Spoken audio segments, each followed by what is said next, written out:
NFL Films narrator Harry Callis followed in his father's footsteps, using his voice for another Sunday pastime.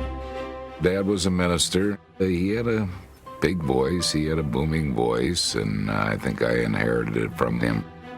Through high school, I played football, basketball, and baseball. I wasn't very good.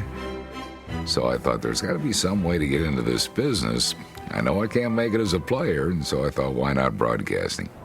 His work as a Phillies broadcaster earned him a place in the Baseball Hall of Fame. Ball is out of here. Line drive, home run. It also caught the attention of NFL Films. Some hazard pay these guys got to get. Outside the booth, in the rain. Yeah, Jeff's got him by the belt. No chance that that man will fall off that ledge.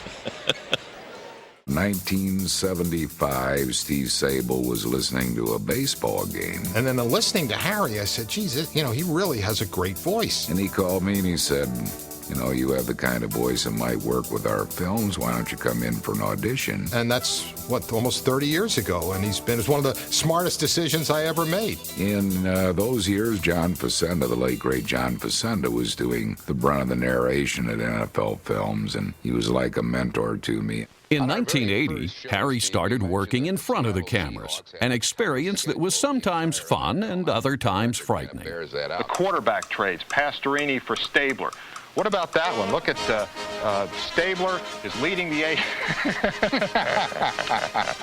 The Halloween shows with Steve were embarrassing. We didn't realize at the time how truly awful and embarrassing these were.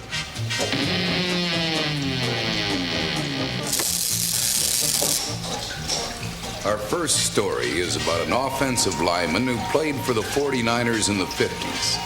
He didn't drink Gatorade. He drank blood. Masi Tuiasosopo, Frank Manu Maliuga. Harry was great on all those Samoan names, but there was one name that he could never pronounce. As Baltimore linebacker Ed Simonini. As Baltimore linebacker Ed Simonini. Baltimore linebacker Ed Simonini tells. Someone with the name recognition and visibility of Harry Callis all of a sudden talking about, you go, wow, man, Harry Callis knows me, knows my name. When you're not there at the game, you're not watching it on TV, he makes it real. Andy Reid's Eagles always seem to rise to the occasion under the bright lights of primetime football.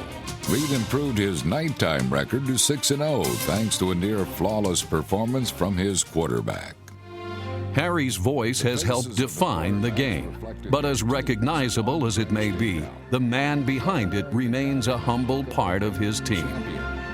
In one of the biggest upsets in sports history, the New England Patriots proved that if you're unselfish and willing to sacrifice individual glory for the sake of the team, all things are possible.